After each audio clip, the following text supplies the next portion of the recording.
ఈరోజు రెండో వారం పూజ జరిగింది మా ఇంట్లో. అదేనండి శనివారం వ్రతం చేస్తున్నానని చెప్పాను కదా! పోయిన వారం కూడా పోస్ట్ చేశాను. ఈ వారం కూడా పోస్ట్ చేస్తున్నాను. ఫస్ట్ వారం చేసినప్పుడు కొంచెం కంగారు అనిపించింది నాకు. ఎందుకంటే మొదటి వారం కదా! ఎలా ఉంటదో ఏంటో పూజ ఎంతసేపు అయితే తెలీదు కాబట్టి కొంచెం కంగారు అనిపించింది గానీ, ఈ వారం అయితే అటువంటి హడావిడి లేకుండా చక్కగా చేసుకున్నాను. ఎందుకంటే ఎక్స్‌పీరియన్స్ వచ్చింది కాబట్టి ప్రతి వారం ఇంక మనం మార్చుకుంటా ఉంటాం మనం చేసే విధానాన్ని గూడా. ఎందుకంటే చేస్తూ ఉండగా మనకు కూడా కొన్ని కొన్ని అలవాట్లనేవి వస్తూ ఉంటాయి కాబట్టి పూజ అనేది ఈజీగా కూడా చేసుకోవచ్చు. ఈ వారం కూడా కలశం పెట్టుకున్నాను. ప్రతి వారం కూడా పెట్టుకోవాలండి కలశం అయితే.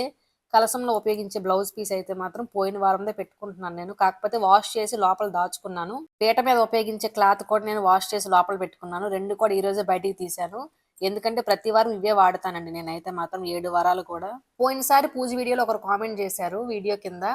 ఏమంటే పిండి దీపాలు పచ్చి పాలతోనే చేయాలని. నాకు తెలుసండి పచ్చి పాలతోనే చేశానని రిప్లై ఇచ్చాను. నేను రిప్లై ఇచ్చిన తర్వాత మళ్ళీ కామెంట్ పెట్టారు బెల్లం కలపాలని. బెల్లం కూడా కలిపానండి. కాకపోతే మీకు కామెంట్‌కి నేను రిప్లై ఇవ్వలేదు. ఎందుకంటే నేను కామెంట్‌కి రిప్లై ఇస్తుంటే మళ్ళీ మీరు వీడియో కింద కామెంట్ చేస్తానే ఉంటారు. నాకంత తీరిక ఉండదు కాబట్టి నేనైతే ఈ వీడియోలో చెప్తున్నాను. తప్పుగా అనుకోవద్దు.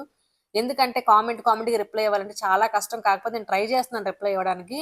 నేనైతే పిండి దీపాలు చేసినప్పుడు వరిపిండి, దాంతో పాటుగా బెల్లం, అరటిపండు, పచ్చిపాలు ఈ 4 అయితే ఉపయోగిస్తున్నాను పిండి దీపాలు చేసినప్పుడు. ఇంతకుముందు ఒక వీడియోలో కూడా పిండి దీపాలు చూపించినట్టున్నాను నేను. మనలో చాలా మంది పర్టిక్యులర్‌గా దేవుడి విషయంలో చాలా స్ట్రిక్ట్‌గా ఉంటాం కదా! కొన్ని కొన్ని నియమాలైతే చాలా చక్కగా పాటిస్తాము. మనకు తెలియని విషయాలు తెలుసుకొని ఏదైనా సరే ప్రారంభిస్తాం. నేను కూడా అంతేనండి. నేను కూడా ఈ పూజ గురించి చాలా వరకు తెలుసుకొని స్టార్ట్ చేశాను.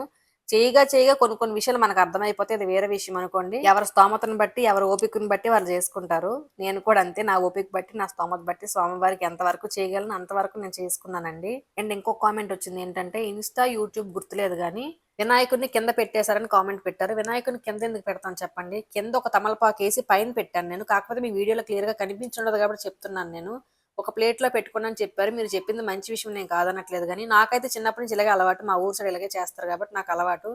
మనకి చిన్నప్పటి నుంచి ఏది అలవాటు అదే పాటిస్తాం కదా! నేను కూడా అంతేనండి. కొన్ని కొన్ని విషయాలు మనం వెంటనే మార్చుకోలేం కాబట్టి నాకదే అలవాటయిపోయింది. మీరు చెప్పింది మంచి విషయమే కాదనట్లేదు గానీ, నాకిలా అలవాటు గాబట్టి నేను చెప్తున్నానంతే.